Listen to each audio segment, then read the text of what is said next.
So welcome students in Ritika mathematics class. I hope you all are fit and fine. So with new energy, let's start a new chapter. Chapter is relation and function of class 11th. It is chapter number 2 and in class 11 we will cover part 1 and in class 12 we will cover part 2.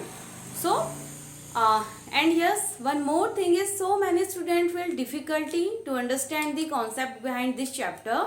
So I try to make it easier for every student. So please be continue with my video. So let's start. So to understand, before they understand the relation and function, we have to understand some basic terms.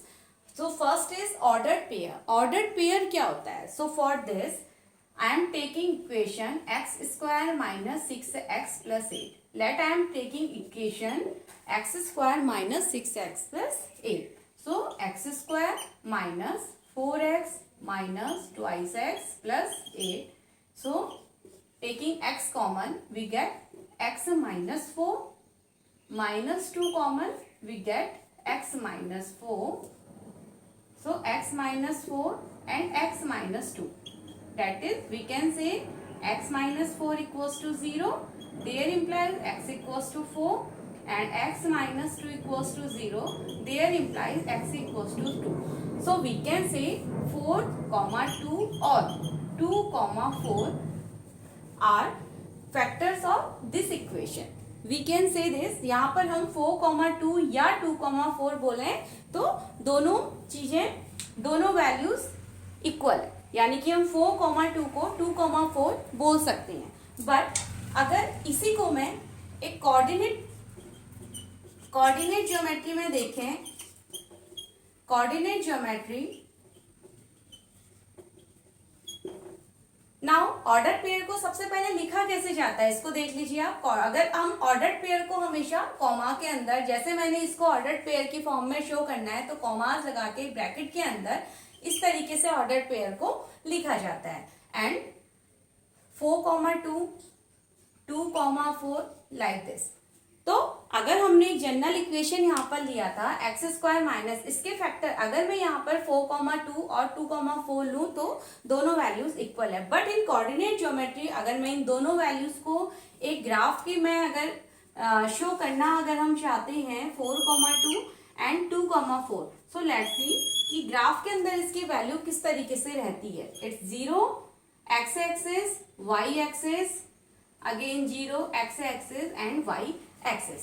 So let's see, पहले graph में हम 4 comma 2 को represent करते हैं. तो यहाँ पर आप पॉइंट्स ले लीजिए 1 2 3 4 एंड हियर 1 2 3 एंड 4, राइट. तो 4 that means 4 is in x axis, तो 4 आपका and then 2, 4 and 4 and 2,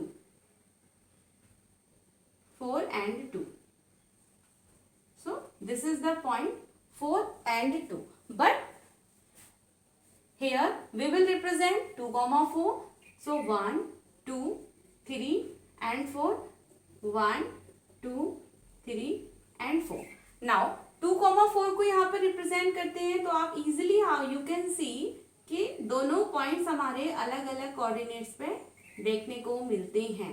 यानी कि यहाँ पर हमें ये पॉइंट यहाँ पर देखने को मिला था 4 comma 2 is and here 2 comma 4, यानी कि काफी डिफरेंस है इन 4 कॉमा 2 एंड 2 कॉमा 4 पे. तो जनरली वी कैन से कि ऑर्डर पेयर में अगर हम किसी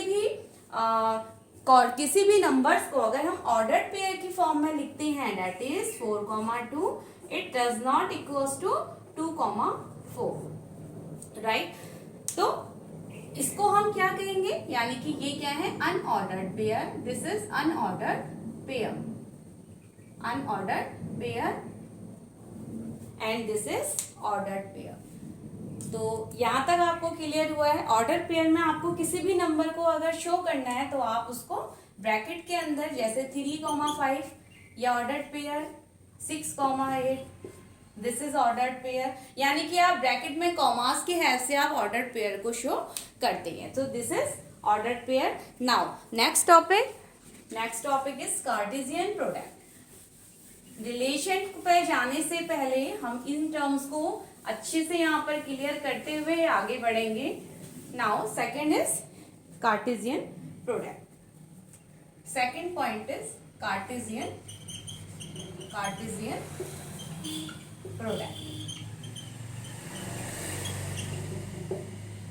So Cartesian product, who discovered it? René Descartes. René Descartes was a mathematician. René Descartes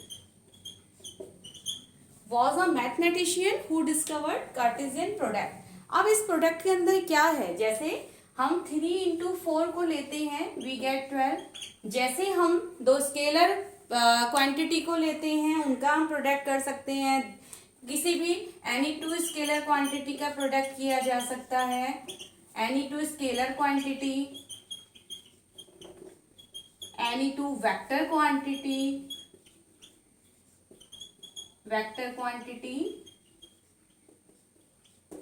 किसी भी दो कॉम्प्लेक्स नंबर का प्रोडक्ट कर सकते हैं. लाइक दिस, यानी कि हम जब किसी भी जैसे scalar quantity, vector quantity, complex number, ये सभी का जैसे हम प्रोडक्ट कर सकते हैं, वैसे ही हम दो सेट्स का भी प्रोडक्ट किया जा सकता है. जब हम किसी भी दो सेट का प्रोडक्ट देते हैं तो उसको हम क्या बोलते हैं? That is Cartesian product. The product of any two sets is called Cartesian product. So example यहाँ पर देखिए, let A is a set. A में मैंने एलिमेंट लिख लिए, लेट 1 and 2. ए के element is 1 and 2 and B is another set and B के element यहाँ पर ले लीजिए राम एंड श्याम. बी किस तरीके का सेट है? राम एंड श्याम. तो इसका कार्टेशियन प्रोडक्ट है. कार्टेशियन प्रोडक्ट को ए क्रॉस बी हम इस तरीके से रिप्रेजेंट करते हैं. तो क्या हो जाएगा? 1 का पहले, तो Cartesian product is 1, Ram, 1, Shyam,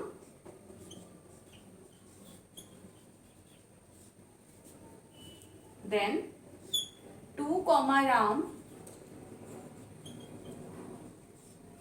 and 2, Shyam. 2, Shyam. So this is the Cartesian product of A and B set. इस तरीके से आप कोई भी दो सेट आपको दिए जाते हैं तो आप उनका कार्टेशियन प्रोडक्ट को यहाँ पर सॉल्व कर सकते हैं. अब अगर हम B क्रॉस A को यहाँ पर देखते हैं, B cross A that is Ram 1, यानी कि एलिमेंट्स क्या हो जाएंगे? रिवर्स हो जाएंगे हमारे. Then second Ram 2, then Shyam 1, Shyam 2. So we can see that A cross B and B cross A दोनों की वैल्यूज अलग अलग है, यानी कि दोनों सेट अलग अलग वैल्यूज को रखते हैं, यानी कि एलिमेंट्स टोटली रिवर्स पोजीशन में हैं. So we can say in Cartesian product the order of two sets does not equal to B cross A and A cross B does not equal to each other. यानी कि हम यहाँ पर इन values को equal नहीं रख सकते. A cross B और B क्रॉस A यहाँ पर इक्वल नहीं होता है. That means in Cartesian product जो आपका कम्यूटेटिव प्रॉपर्टी है वो यहाँ पर लाई नहीं करती है. सो यहाँ तक ये बात रही. नाउ नेक्स्ट इज, अब अगर यहाँ पर नंबर ऑफ एलिमेंट्स, यहाँ पर आप देखिए number of elements in A cross B is 1, 2, 3, 4 equal to रहेंगे number of element in B cross A, यानी कि 1, 2, 3, 4. तो number of element A cross B and number of element B cross A, this is equal. Only A cross B and B cross B यहाँ पर equal नहीं होगा, but number of element A cross B equal रहेंगे number of element B cross A के, and which is equal to क्या है हमारे example में? And this is 4.